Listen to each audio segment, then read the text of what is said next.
Hello students, जैसा मैंने आपको बोला था कि एक वीडियो में हम टर्नओवर वर्सेस एट्रिशन को कवर करेंगे।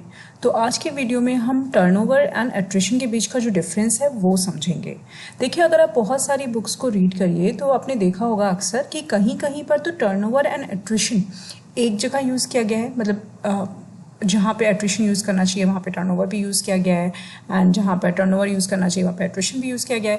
लेकिन कुछ ऐसी बुक्स हैं जहाँ पर टर्नओवर एंड एट्रिशन को दोनों अलग अलग जगह पे मेंशन किया गया है, मतलब उनके बीच का जो डिफरेंस है वो मेंशन किया गया है। तो क्या टर्नओवर एंड एट्रिशन के बीच में कोई डिफरेंस होता है, या फिर हम इसको एक दूसरे की जगह पर इंटरचेंजेबली यूज़ कर सकते हैं? क्या ऐसा पॉसिबल है? तो देखिए, सबसे पहले अगर हम टेक्निकली बात करें तो टेक्निकली टर्नओवर एंड एट्रिशन दोनों अलग अलग चीज़ें हैं, दोनों सेम बिल्कुल नहीं है। ओके, और आज के वीडियो में हम यही समझने की कोशिश करेंगे। तो स्टार्ट करते हैं आज के वीडियो।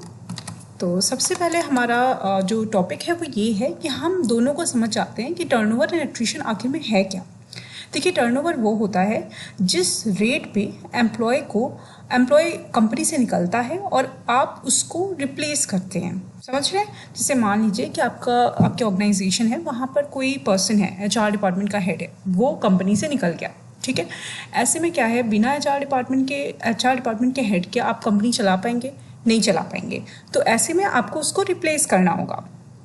तो ये क्या होता है, ये आपका टर्नओवर है। ठीक है, इसका अगर हम रेट कैलकुलेट करें तो इसका रेट होता है, turnover rate is equal to होता है total departures divided by average head count into 100। कितने आपके प्रेजेंट में एम्प्लॉयज़ हैं, एवरेज हेड काउंट, और उसको हम जो टोटल डिपार्चर है, जितने लोग निकल रहे हैं, उनको हम डिवाइड करते हैं एवरेज हेड काउंट से, और उसके बाद रेट निकालने के लिए 100 से मल्टीप्लाई करते हैं। मैं क्यों टर्नओवर एंड एट्रिशन के बीच का डिफरेंस बता रही हूँ, क्योंकि आप एग्जाम्स में अगर आप एडवांस लेवल का एग्जाम देंगे तो वहाँ पर इस तरीके के क्वेश्चन पूछे जाएंगे। क्योंकि आप एचआर स्टूडेंट हैं तो आपको पता होना चाहिए, आप एचआर एज ए सब्जेक्ट पढ़ रहे हैं तो आपको पता होना चाहिए कि जो बहुत ही इंपॉर्टेंट चीज़ें हैं वो क्या हैं और किस तरीके के क्वेश्चन आपसे फ्रेम किए जा सकते हैं एडवांस एग्जाम में। चलिए आगे बढ़ते हैं। अब हम बात करेंगे एट्रिशन में। एट्रिशन बेसिकली वो होता है जहाँ पर एम्प्लॉय अपने आप से कंपनी से निकलते हैं। ठीक है, जैसे वॉलंटरीली, जैसे मान लीजिए कि कोई रिटायर हो रहा है या नई कंपनी में जा रहा है, मतलब जिसके बिना आपकी कंपनी पे ज़्यादा इम्पैक्ट नहीं होने वाला है, और ज़रूरी नहीं है कि उसको आप रिप्लेस ही करें। ठीक है, यहाँ पर ये एट्रिशन है, मतलब लोग आते जाते रहते हैं, आपको पता है कंपनी है भाई, तो कंपनी में लोग जाएंगे आएंगे, बट ये ज़रूरी नहीं है कि उसकी वजह से उसके ना रहने पे हमारी कंपनी पे बहुत ज़्यादा इम्पैक्ट होने वाला है। मतलब ज़रूरी नहीं है कि हम उसको रिप्लेस करें, हम किसी और को उसकी जगह पे रखें। ठीक है, जैसे मान लीजिए कि आपका एचआर डिपार्टमेंट है, वहाँ पे आपके पास 3 रिक्रूटर है, 3 में से एक रिक्रूटर ने आपकी कंपनी छोड़ दी। अब हो सकता है उसका काम आप डिवाइड कर दें बाकी रिमेनिंग 2 पे, और ज़रूरी नहीं है, आपको ऐसा लगता है कि हमें क्या है, हमें अभी उस पर्सन की ज़रूरत नहीं है, हमें अभी उस पोजीशन की ज़रूरत नहीं है। हो सकता है फ्यूचर में मैं हायरिंग करूँ, बट अभी मुझे ज़रूरत नहीं है। तो इस तरीके की जब कंडीशन बनती है वहाँ पर हम एट्रिशन बोलते हैं, उसको हम एट्रिशन बोलते हैं। मतलब वहाँ पर तुरंत रिप्लेस नहीं करते हैं हम पर्सन को। रिप्लेसमेंट बहुत ज़्यादा ज़रूरी नहीं होता है। ओके, एंड कुछ ऐसी पोजीशन होती हैं जहाँ पे रिप्लेसमेंट चाहिए ही चाहिए। मतलब जैसे सीईओ हो गया, अब कोई कंपनी का सीईओ छोड़ के चला जाएगा। कभी आपने सुना है कि कोई कंपनी बिना सीईओ के काम कर रही है? ऐसा नहीं होता है, सीईओ चाहिए ही चाहिए, रिप्लेसमेंट करना ही करना पड़ेगा। ओके, चलिए आगे बढ़ते हैं।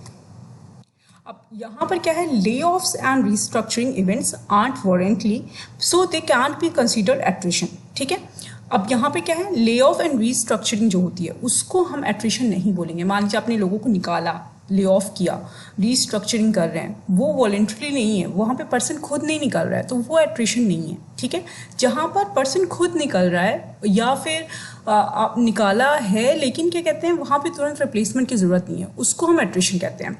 एट्रिशन में वॉलेंटरिंग बहुत ज़रूरी होती है, मतलब कि पर्सन खुद विलिंगली निकल के जा रहा है, ये ज़रूरी है।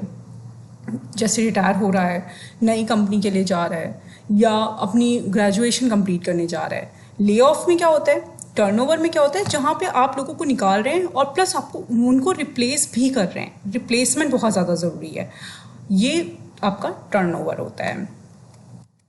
चलिए अब टर्नओवर क्या है? अगर आपकी कंपनी का हाई टर्नओवर है तो वहाँ पर ये दिखाता है कि आपकी कंपनी में कुछ ना कुछ प्रॉब्लम है, जैसे कि आपका ऑनबोर्डिंग प्रोसेस जो है वो बहुत ख़राब है, डिसएंगेजमेंट है, मिसमैनेजमेंट आप कर रहे हैं। तो इसलिए हाई टर्नओवर हमेशा कंपनीज रिड्यूस करती हैं।